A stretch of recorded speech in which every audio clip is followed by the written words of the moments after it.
ہمارے ذہن میں یہ بات آتی ہے جب کوئی جہاد کی بات کرتا ہے تو شاید اس سے مراد جنگ ہے. ویسے عرف کے اندر مطلب بھی یہی لیا جاتا ہے کہ جہاد کرنے کے لیے فلاں آدمی جہاد کے لیے جا رہا ہے، مجاہدین جو ہے وہ جہاد کر رہے ہیں. لیکن آئیے جو اللہ کے قرآن سے میں نے آیت مقدسہ پیش کی ہے، اس کے اندر یہ مختصر آیت ہے لیکن اس کا مفہوم بہت جامع ہے. اللہ تعالیٰ نے سورہ حج کی آخری آیت کے اندر ارشاد فرمایا وَجَاهِدُوا فِي اللَّهِ حَقَّ جِهَادِهِ، اللہ کی راہ میں جہاد اس طرح کرو جس طرح جہاد کرنے کا حق ہے. اب یہ سوال پیدا ہوتا ہے، جس طرح میں نے پہلے کہا کہ جب جہاد کا لفظ بولا جائے تو یہ ذہن میں آتا ہے شاید جنگ کی، اس سے مراد جنگ ہے، دفاعی جنگ ہے، تلوار اٹھانے کی بات ہے، یا جس طرح موجودہ ہمارا جو جدید دور ہے اس کے مطابق کسی کی دشمن کے ساتھ جنگ لڑنا ہے.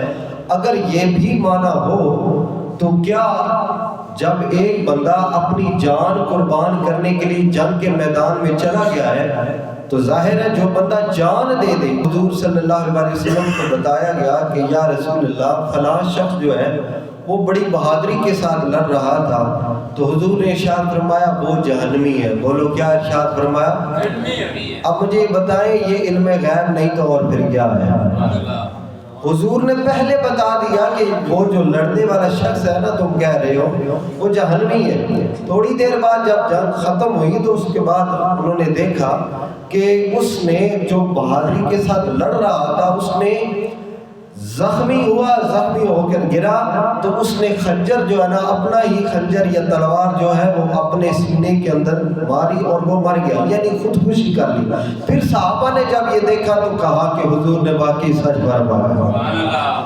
اب اس کے نیت میں کچھ اور تھا، تو یہاں پر بھی اللہ تعالیٰ نے ارشاد فرمایا وَجَاهِدُوا فِي اللَّهِ، اللہ کی راہ میں جہاد کرو، حق جہادِهِ، جس طرح جہاد کرنے کا حق ہے. یہاں بات نیت کی آگئی، لیکن اگلی بات سنیں، جہاد کی اقسام. حضرت پیر محمد کرم شاہ حضری رحمۃ اللہ علیہ آپ نے جو 5 جلدوں کے اندر ضیاء القرآن شریف لکھی ہے اس کے اندر آپ نے جو اس آیت کا معنی کیا ہے وہ آپ نے فرمایا وَجَاهِدُوا فِي اللَّهِ حَقَّ جِهَادِهِ، کہ اللہ کی راہ میں کوشش ایسے کرو جس طرح کوشش کرنے کا حق ہے. چونکہ لفظ جہاد جو ہے جہادہ سے نکلا ہے جس کا مطلب ہے کوشش کرنا. تو آپ نے ارشاد فرمایا کہ علامہ راغب رحمۃ اللہ علیہ آپ نے ارشاد فرمایا کہ اس جہاد، اس آیت کے اندر اللہ تعالیٰ نے جو ذکر فرمایا ہے وہ اس آیت کے اندر اللہ نے 3 جہاد کا ذکر فرمایا ہے. یعنی جہاد کی 3 اقسام ہیں. ان میں سے پہلی قسم یہ ہے کہ جہاد ظاہری دشمن کے ساتھ جہاد کرنا، جس طرح کہ جنگ کے متعلق میں نے کہا کہ بندہ ظاہری دشمن کے ساتھ، سامنے دشمن ہو وہ بندہ اسے مار دے، اس پر حملہ کرے، یا جنگ کے میدان میں ہو، یہ تو ہے پہلی قسم. اور دوسری فرمایا ہے شیطان کے ساتھ جہاد کرنا. اب یہاں پر میں نے جملہ بولا، ہم نے ایک کان سے سنا دوسرے نکال دیا. ہم اگر شیطان سے جنگ کریں تو ہمیں پتہ ہونا. مثال کے طور پر مثال دے رہا ہوں، آج بندہ جس نے روزہ رکھا ہے کچھ دیر پہلے اس کے دل میں یہ خیال آیا، جب صبح اٹھا کہتا ہے آج روزہ نہیں رکھوں گا. یہ شیطان نے اس کے دل میں یہ وسوسہ ڈالا، لیکن اس نے اس کو رد کیا، کہا آج تو روزہ میں نے ضرور رکھنا.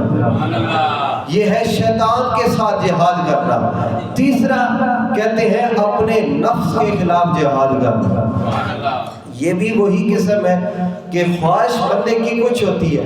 مثلا ایک بندہ بے نماز ہے، ساری زندگی وہ اپنی خواہش کی مانتا ہے. ایک بندہ دنیا دار ہے، ساری زندگی مال کمانے میں رہتا ہے، بس ایک ہی خواہش ہے اللہ مجھے رزق عطا کرے، مال ہو، پیسہ ہو، دنیا کے اندر چرچے ہوں، یہ ہے بندے کی خواہش۔ اگر خواہش کی نہ مانے اللہ کی مانے، سمجھ لو وہ نفس کے ساتھ جہاد کر رہا ہے۔ میری کریم آقا صلی اللہ تعالیٰ علیہ وسلم کی حدیث مبارکہ بھی یہی بتاتی ہے۔ آگے علماء نے فرمایا جہاد کی 4 اقسام ہے۔ بولو جہاد کی کتنی اقسام ہے؟ بڑی آسانی کے ساتھ عرض کر رہا ہوں۔ پہلی قسم علماء نے فرمایا جہاد بالنفس، جو بندہ اپنے نفس کے ساتھ جہاد کرے، یعنی نفس کے خلاف جہاد کرے، اپنی سوچ کے خلاف جہاد کرے۔ ہر بندہ خود اپنے گریبان کے اندر جھانکے، ہماری خواہشات تو کچھ ہے، ہماری نفس کی خواہشات تو کچھ ہے، لیکن جو بندہ ان ساری خواہشات کو چھوڑ کر اللہ کا حکم مانے گا، اللہ کے معبود کا حکم مانے گا، گویا وہ نفس کے خلاف جہاد کر رہا ہے۔ پھر فرمایا دوسری قسم جو ہے وہ جہاد باللسان ہے، یعنی زبان کے ساتھ جہاد کرنا۔ اس کا کیا مطلب ہے؟ حق بات کرنا۔ میرے کریم آقا صلی اللہ تعالیٰ علیہ وسلم کا ارشاد گرامی ہے، حضور نے ارشاد فرمایا سب سے افضل ترین اعلیٰ جہاد یہ ہے، لیکن اس سے بات سمجھنے والی پہلے یہ ہے، آج جس طرح میں نے شروع میں کہا اگر بندہ لفظ جہاد بولے فٹ بندے کے ذہن میں آتا ہے شاید مولوی صاحب جنگ لڑنے کے لیے کہہ رہے ہیں، جنگ کے میدان میں جانا پڑے گا، جان دینی پڑے گی، یہ بھی اعلیٰ جہاد ہے، لیکن سب سے افضل ترین وہ جہاد ہے جو میرے آقا کریم نے ارشاد فرمایا۔ میرے آقا نے فرمایا وہ بندہ جو ظالم حکمران کے سامنے حق بات کے، وہ افضل ترین جہاد ہے۔ اب مجھے یہ جملہ پھر کہنا پڑے گا، میری مجبوری ہے، کیوں؟ یہ وہ واحد ایسا عالم دین تھا، وہ جو دشمن کی آنکھ میں آنکھ ملا کر کہا کرتا تھا۔ حضرت علامہ مولانا خادم حسین رضوی دنیا آج انہیں یاد کرتی ہے، یار بات تو ٹھیک کیا کرتا تھا۔ آج کے لوگ، آج کے بعض علماء حکمتیں ڈھونڈ رہے ہیں، جناب حکمت یہ ہے کہ اس وقت نہیں بولنا چاہیے، اور میں نے کہا صرف اپنے حکمرانوں کے سامنے نہیں بلکہ پوری دنیا کے جتنے بھی اسلام کے دشمن ہیں وہ بھی خادم حسین رضوی کے نام سے ڈرا کرتے ہیں۔ آپ اگر دلچسپی رکھیں نا، اگر سیاست کی بات ہو، امریکہ کی بات ہو، یورپ کی بات ہو، وہ کیوں اسلام ملک پاکستان کے ساتھ آج بھی دشمنی کر رہے ہیں؟ پہلی تو بات ہے وہ اسلام کے دشمن ہیں۔ آج پھر یہ تحریک لبیک کے خلاف کیوں اٹھا گیا؟ کیوں یہ سارے جناب لوگ آج اس تحریک کے خلاف ہوئے؟ سب سے پہلی بات تو یہ تھی، پوری دنیا کے اندر اس کا چرچا ہوا، اس کی ایک ہی وجہ تھی کہ میرے کریم آقا نے فرمایا سب سے افضل جہاد یہ ہے کہ ظالم حکمران کے سامنے حق بات کہی جائے۔ آپ نے دیکھا اور آج اس بات کی آپ تائید کریں گے، وہ ایک ہی مرد کلندر تھا جو حق بات کیا کرتا تھا، کسی سے نہیں ڈرا کرتا تھا۔ لیکن آئیے برادران عزیز، میں جہاد کا مفہوم بیان کر رہا ہوں، کاش اللہ کریم یہ جہاد ہمیں بھی کرنے کی توفیق نصیب فرمائے، اتنی کوئی مشکل بات نہیں ہے۔ فرمایا علماء نے جہاد کی 4 قسمیں ہیں، ان میں سے پہلا جہاد یہ ہے کہ بندہ اپنے نفس کے خلاف جہاد کرے، اور دوسرا فرمایا جہاد باللسان، جو بندہ اپنی زبان کے ساتھ جہاد کرے یعنی حق بات کرے۔ پھر آگے والی تیسری قسم میں فرمایا جہاد بالمال، جو بندہ مال کے ذریعے جہاد کرے۔ اب یہ بھی آسان سی بات ہے، اگر بات ہو حضرت سیدہ خدیجہ الکبریٰ کی، کیونکہ کل آپ کے وصال کا دن ہے، میں ان کی شان میں ایک جملہ بیان کروں گا۔ علماء نے فرمایا آپ کی زندگی کو پڑھ لیں، آپ کی سیرت کو پڑھ لیں، مکہ شریف میں جن عورتوں میں کاروبار کرنے والی، تجارت کرنے والی وہ سیدہ خدیجہ الکبریٰ رضی اللہ تعالیٰ عنہ، جو میرے کریم آقا پر عورتوں میں سے سب سے پہلے ایمان لائی تو سیدہ خدیجہ ایمان لائی۔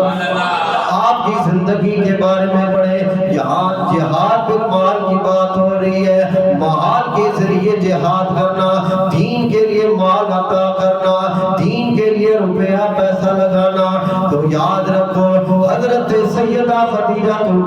رضی اللہ تعالیٰ عنہ وہ مکہ کی امیر ترین عورت ہے جو سب سے پہلے میرے کریم آقا پر ایمان لائی، اور جتنا آپ کی تجارت کا مال تھا سارا دین کے لیے اللہ کی راہ میں وقف کر دیا۔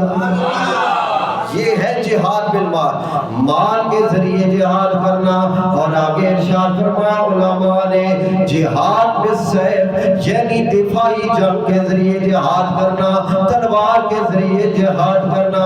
آئیے میرے کریم آقا صلی اللہ تعالیٰ علیہ وسلم کی پہلی زوجہ محترمہ سیدہ خدیجہ کبریٰ رضی اللہ تعالیٰ عنہ، آپ کی شان کے حوالے سے، آپ کے عقیدے کے حوالے سے میں نے کہا میں بھی اثر بیان کرتا ہوں، جذباتی بیان بھی ہوتے ہیں، غصے سے بیان بھی کیا جاتا ہے۔ اور کیوں غصہ آتا ہے؟ آج کا جوان کہتا ہے مولوی صاحب میں بڑا ایماندار ہوں، مولوی صاحب مجھے بھی اللہ کے قرآن پر یقین ہے، کہتا ہے علامہ صاحب ہمیں بھی دین کے ساتھ محبت ہے، ہمیں بھی حضور کے ساتھ محبت ہے۔ لیکن مٹیڑا کے جوان ارے حضور سے پیار کرنے والے، حضور سے محبت کرنے والے مومن مسلمان ذرا سننا، حضرت سیدہ خدیجہ کبریٰ رضی اللہ تعالیٰ عنہ آپ کا حضور کے اوپر کتنا یقین ہے، آپ کے حضور کے ساتھ کتنی محبت ہے، آپ کا حضور کے اوپر کتنا ایمان ہے۔ علماء نے فرمایا سیدہ کہتی ہے، عرض کرتی ہے یا رسول اللہ ہماری آنکھیں تو دھوکہ کھا سکتی ہیں لیکن یا رسول اللہ آپ کی زبان سے نکلے ہوئے کبھی لفظ خطا ہو سکتے، وہ لفظ کبھی غلط نہیں ہو سکتے۔ آپ کی زبان سے جو بات نکلے ہمیں آپ کی زبان پر اعتماد ہے، ہمیں آپ کی زبان پر یقین ہے۔ ایمانداری سے بتاؤ کتنے ایسے جوان ہیں جو مجھ سے بڑے علماء کے ساتھ محبتیں بھی کرتے ہیں، تقریریں بھی سنتے ہیں، لیکن بڑے افسوس کی بات ہے وہ ساری زندگی علماء کی تقریریں سنتا رہا لیکن قرآن پر اس طرح یقین نہ ہوا جس طرح سیدہ نے یقین کیا ہے۔ آج جوان کہتا ہے مولوی صاحب میں بڑا عاشق رسول ہوں، عموماً اب تو وہ رواج بھی ختم ہو چکا ہے، دعا کرتا ہوں اللہ کریم وہ والا وقت پھر دوبارہ لے کر آئے۔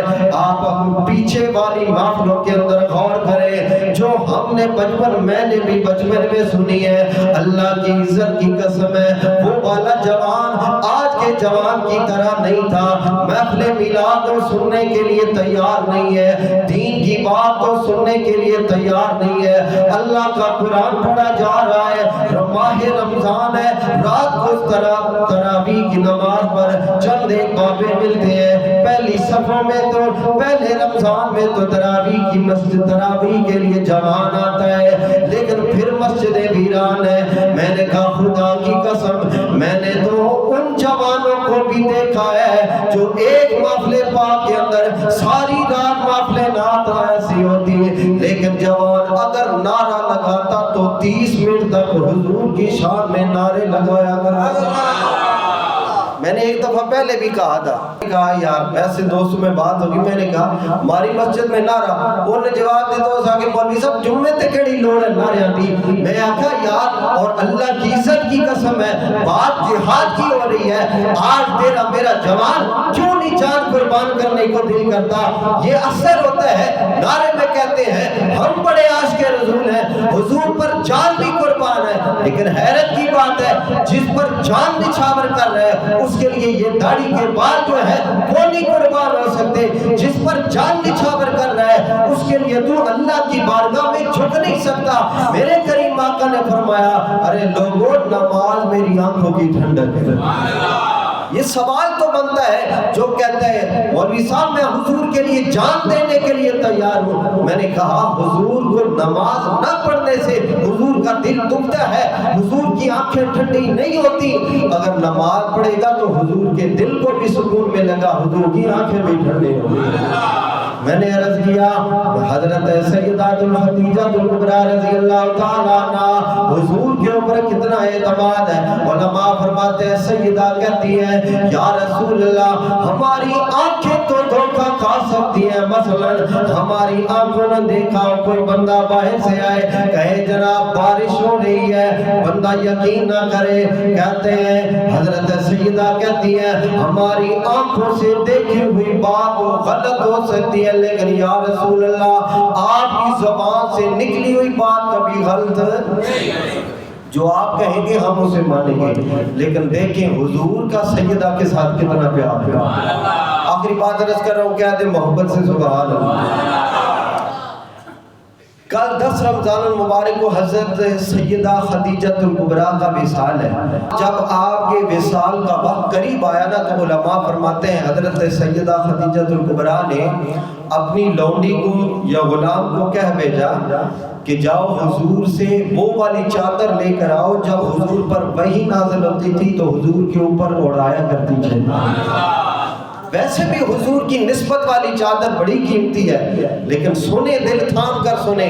جب سیدہ نے یہ پیغام بھیجا نا تو بعض علماء نے فرمایا حضور خود تشریف لائے, چادر لے کر آئے اور فرمایا اے خدیجہ یہ تو ایک چادر ہے, اگر تو میرے جسم کے گوشت کا ٹکڑا بھی مانگتی تو میں محمد تجھے عطا کر دوں.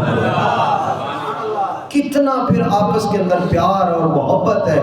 کاش آج ہمیں بھی یہ باتیں سمجھ آئیں. اگر حضور کی زندگی کو پڑھیں خدا کی قسم ہے ہماری دنیا کی بھی زندگی بہتر ہو جائے, آخرت بھی بہتر ہو جائے. دعا کرتا ہوں اللہ کریم ہمیں جہاد کو سمجھ کر اس پر عمل کرنے کی توفیق نصیب فرمائے, اور سیدہ خدیجہ الکبریٰ کے وصال پر ان کے درجات کی بلندی کے لیے اہتمام کرنے کی توفیق نصیب فرمائے. وما علینا الا البلاغ.